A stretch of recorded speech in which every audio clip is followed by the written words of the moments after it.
anakku ketinggalan, aku takut istriku ketinggalan. Akhirnya minta kepada Nabi Musa, hei Nabi Musa, tolong ini air dingin yang menghalangi antara satu belahan dengan belahan yang lain, tolong rubah menjadi bening seperti kaca, biar kami bisa melihat saudara-saudara kami, bisa melihat suami kami, bisa melihat anak kami dalam keadaan selamat. Akhirnya oleh Nabi Musa dirubahlah itu air dingin yang tadinya gelap menjadi bening seperti kaca, dan terlihatlah saudara-saudaranya, oh iya anak saya selamat, ada gitu, ih ada Azmi, oh, ih ada Arhab, itu ada, yuk kita semuanya gitu ya. Akhirnya semuanya baru berjalan lagi. Ini Fir'aun bersama bala tentaranya sudah paham. Wah, ini Musa kayaknya bikin jebakan Batman. Kayaknya dia bikin jebakan Batman ini Nabi Musa ya. Nanti kalau kita ikut kepada Nabi Musa ke dalam belahan laut itu, wah bisa-bisa kita mati. Nah, Fir'aun itu sudah bisa menebak sebetulnya. Hanya ya, Fir'aun itu menunggangi kuda jantan. Itu Fir'aun gak mau masuk ke dalam belahan laut. Akhirnya Allah mengutus malaikat Jibril berubah menjadi seekor kuda betina. Lalu itu malaikat Jibril ada pas di depan kudanya Fir'aun. Karena kudanya Fir'aun gak mau jalan. Nah, akhirnya karena kuda Fir'aun itu adalah kuda jantan, melihat ada kuda betina cantik ya, pasti diikuti. Nah, malaikat Jibril yang pada saat itu udah berubah menjadi seekor kuda berjalan, keteplak. Iya, diikuti oleh kudanya Fir'aun, keteplak. Kok kuda saya jalan ini? Gimana kata Fir'aun? Loh, ada apa? Fir'aun nggak bisa lihat bahwa di depan itu ada malaikat Jibril yang berubah menjadi seekor kuda betina. Fir'aun nggak bisa lihat. Nah, kaget Fir'aun juga, kok kuda saya bisa berjalan?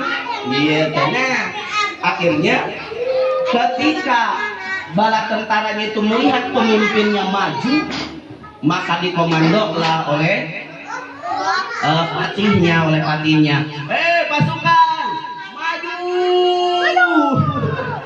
Semuanya maju, akhirnya masuk ke dalam belahan laut. Ketika Bani Israel bersama Nabi Musa sudah sampai di tepi laut, itu Fir'aun bersama bala tentaranya ada di tengah-tengah. Akhirnya Allah memerintahkan lagi, hei Musa, idrib bi'asaqal bahr, pukulkan kembali tongkatmu kepada laut. Akhirnya Nabi Musa memukulkan kembali tongkatnya. Pada saat itu Fir'aun bersama bala tentaranya dihimpit oleh air laut. Langsung semuanya mati, menjadi bangkai-bangkai. Di laut itu bukan bangkai ikan, tapi bangkai manusia. Fir'aun bersama tentaranya. Na'udzubillah ini. Nah, ini Musa Samiri bisa mengetahui bekas injakan kaki dari malaikat Jibril. Akhirnya pasir bekas injakan malaikat Jibril itu diambil oleh Musa Samiri. Terus Musa Samiri membawa segenggam emas, entah itu gelang, entah itu kalung, entah itu cincin atau anting, pokoknya emas. Kemudian bikin menyalakan api, kayu bakar dinyalakan, apinya menyala. Setelah itu emas dibakar, emas itu dibakar. Sudah emas dibakar, pasir bekas injakan malaikat Jibril dihemburkan ke emas yang lagi dibakar. Maka seketika itu langsung berubah menjadi seekor patung pendek, yaitu patung anak sapi. sapi. Keistimewaannya patung anak sapi itu yang terbuat dari emas bisa bicara. Ketika dibawa oleh Musa Samiri ke Bani Israel, itu patung pendet ya, patung anak sapi bisa bicara. Hei umatku, aku membawa Tuhan ke hadapan kalian. Sembahlah ini Tuhan. Ha ha ha.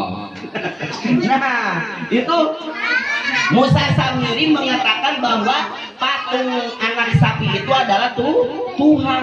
Bahkan menyuruh Bani Israel supaya menyembah patung anak sapi. Oh, akhirnya Bani Israel menyembah patung anak sapi. Walahi nganurohin budir saya. Gitu ya. pada nyembah sapi. Naudzubillah ini. Dan setelahnya Nabi Musa pulang menerima kitab Taurat ya dari Gunung Tursina, pas pulang melihat umatnya Bani Israel malah menyembah patung anak sapi.